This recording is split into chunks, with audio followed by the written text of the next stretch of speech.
All right, so here's part 2 of our specific details for effect. Again, this is just one of the tools to help you be a better writer, to make your reader smile, but to be an effective writer. Again, I hate doing anything halfway or to do it and it not be effective. We always want to do everything for the glory of God and with our full effort. So this is one of those ways to do that. So I'm going to show you guys some examples, and I want you to tell me if you can figure out the sense, which of the 5 senses is being described. So here's our first one, and I love that these examples are in quotations. They have the author and the book that it's from. Okay, so I'm going to adjust this a little bit so we can see the whole quote. Hopefully not knock over my iPad. All right. So our first example, we were in her ancient Jeep that had lost its shock absorber sometime during the Vietnam War. Can you guys hear the sarcasm there? This is from Backwater by Joan Bauer. So where in there is a sense being described? So ancient Jeep, that could be it looks old, so that could be sight, had lost its shock absorbers. Do you guys know what those are? That's the part of the car that helps it absorb the uneven ground or the shock or the vibrations from the ground or potholes. You can tell when a car doesn't have them because you feel every single bump and jolt.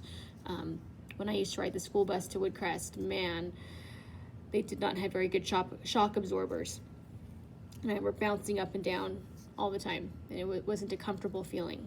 So this one has to do with touch, okay, or feeling. Now we could put sight here if it's super old. You can tell, oftentimes we can tell because something is old by how it looks. Maybe it looks rusty or broken down or not in good condition. So here's a couple that they use. And again, we don't have back the context, so we don't know when this was written, but I'm guessing it was way after the Vietnam War. So it's indicating that yes, the Jeep is ancient, and you can tell because they're bouncing around in it, okay? Another example, I'm actually gonna fold it this time. I think might make it a little bit easier.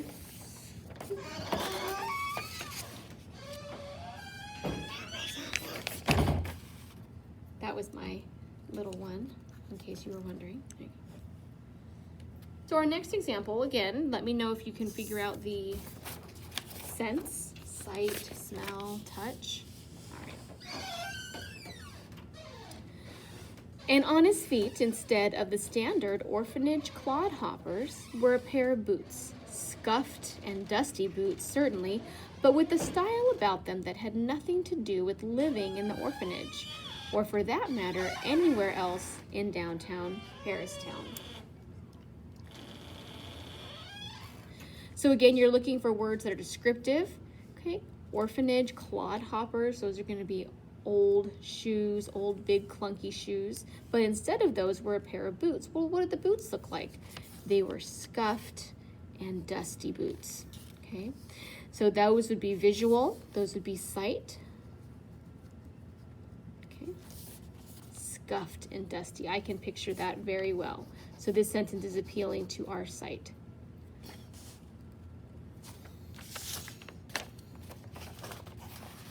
I love reading stories that have specific description because sometimes it helps me think of something in a new way.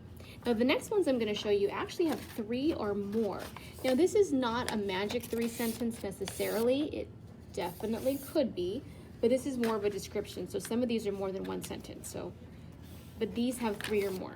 Very, very effective at getting their point across. You always want to get your point across when you are writing. This one's a little gross, I should warn you. I started shivering. I could taste blood in my mouth and smell it in my nose. It had a cold, metallic taste that made my stomach twist inside. I tore away from Peter's grip and ran back to the rail, emptying my stomach over the side. Okay, so this is from Letters from Rivka by Karen Hesse. So we already have touch. We know that they're shivering. We don't know for sure that it's cold, but something about this situation is making them shiver. We don't always shiver when it's cold. Sometimes we shiver when we're uncomfortable or if we're terrified. I could taste blood in my mouth and smell it in my nose. It had a cold, metallic taste that made my stomach twist inside. So definitely, obviously, we have taste, right? What does it taste like? Cold, metallic. Okay, so I'm actually going to circle taste because that way I don't have to rewrite it. Then we have smell. I could smell it in my nose. They even put those words in there.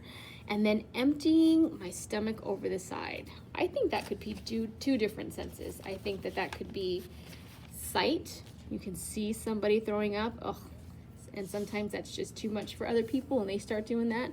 It could be sound. We very much know what it sounds like to throw up if we hear somebody else doing it. That's one of those universal experiences. So again, when you write, that's something your reader can connect with, and they would say, oh, I hate hearing people throw up, or man, I always throw up if I'm nauseous, or if I'm seasick, or if I get nervous. So again, this person's connecting with the reader, and this could be kind of in a visceral way, where it's kind of a gross way. They're tasting blood, someone's throwing up, so very specific, very effective. This other example has about 5 of them in there. And I apologize that we can't see the whole thing, at least I think so. When I use the camera app versus the YouTube app, it frames it a little bit differently. All right. This one actually reminds me, when I first heard it, I thought it was from the book Holes, the story of the boys that are sent to kind of a labor camp to dig holes, and that was their punishment. I don't want to ruin why they were digging holes, but they had to dig holes out in the desert all day, every day, and they couldn't leave until they had built a hole or dug a hole deep enough for the shovel to be completely hidden in. So that's kind of what this reminded me of, but this is from Notes from a Dog by Gary Paulsen, and he's the one that wrote Brian's Winter. We read that in class. So we know that he writes he writes using sensory details. The sun was baking my skin. Bugs were feasting on the back of my neck. My lips cracked. Sweat poured down my forehead, stinging my eyes. I could see blisters beginning to form on my palms. Dirt was caked under my fingernails. My shoulders were on fire from carrying equipment. My legs ached from kneeling on the ground. I was lightheaded, dizzy, weak from exertion. I was starting to sink. I cursed my fate. There are so many, and I wish that you guys had this so you could highlight it yourself, but let's just start. So the sun was baking on my skin. Is that sight? Is that smell? Is that touch? Is that sound? Hopefully you guys put touch. Okay, we know what that feels like. We live in Southern California. We've been in a lot of warm sunshine, and maybe you've been in the desert. Bugs were feasting on the back of my neck. Oof, I'm not one of those people that gets bug bites, but I know my husband does, and it's excruciating sometimes. So that one's definitely touch. Okay. My lips cracked, also touched. Now that's one of those universal feelings. We've all had chapped, dry lips. If we've been thirsty and not had any water, we know what that feels like. Sweat poured down my forehead. So again, this is touch. Could also be smell. Stinging my eyes. Touch. I could see blisters beginning to form on my palms. And that almost adds insult to injury. It's one thing to have painful hands, but to see the actual injuries forming. So this is sight and touch. Do you feel bad for this character already? I do. Dirt was caked under my fingernails. So touch could be sight, although I think I'm going to put sight for that one. My shoulders were on fire from carrying equipment. Touch again. My legs ached from kneeling on the ground. Obviously, touch. I was lightheaded, dizzy, weak from exertion. All how he's feeling, all touch. I started to stink. Smell, right? Our sense of smell. I cursed my fate. Okay, so this is an incredible example from Gary Paulsen. Again, he wrote Brian's Winter. I'm curious to see what this poor guy was going through, where he was, if he was in the desert or in the forest or the mountains. So this is what I'm looking for on your example. So you guys are going to write an example. get my notepad back here. And I would love for you in your example to have, so your assignment that I need you to send me, okay, using 3, and really it should be at least 3, sensory details. And again, those are taste, smell, sight, hearing, feeling, and really I'll go ahead and put touch, okay? Using at least 3 sensory details. Describe. Now I'm going to pick something that we're kind of all familiar with. That way, if I share them, it should be something familiar to most people. So the first example would be a barnyard or a farm. Has very distinctive smells, sounds, touch. If you've been to a petting zoo and you've petted the goats or the horses, the sheep's wool, it's soft, but sometimes it's wiry, it's matted sometimes. What's on the ground when you're walking. So think of all the different smells, sounds, sights, feelings, maybe even tastes at a barnyard. The second example you could do is to do a city.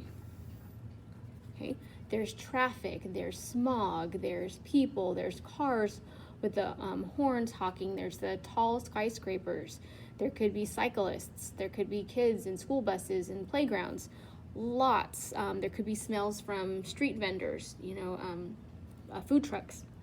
So lots of different sights and smells and sounds for the city. You could be holding maybe your bus pass in your hand because that's what you do in a city. You ride public transportation. The third one is not quite as happy, but we've been talking about concentration camps.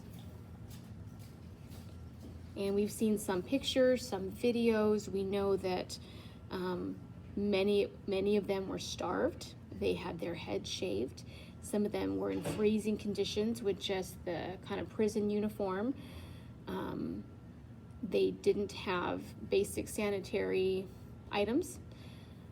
There would be flies. There would be the smells of the incinerators going. So lots of sensory details that you could talk about from a concentration camp, okay? You don't have to, but since we are studying about Anne Frank, I kind of wanted to throw that one out there because there's a lot. I wouldn't go looking it up, but just think about what we've talked about. We know their heads were shaved, even the gas, just the smells of the other people having not showered or bathed. So you could talk about that. So using at least 3 sensory details. So we're going to do a minimum of 3 sentences. Okay? And send this to me as soon as you can. Doesn't have to be necessarily Tuesday, could be Wednesday. Don't forget you need to send me a perfect vocab sentence on Tuesday so I can hopefully put those into a video to show you guys. All right, so I can't wait to read your sensory description of being in a barnyard, a city, or a concentration camp, okay? All right, let me know if you have any questions, and I look forward to reading them.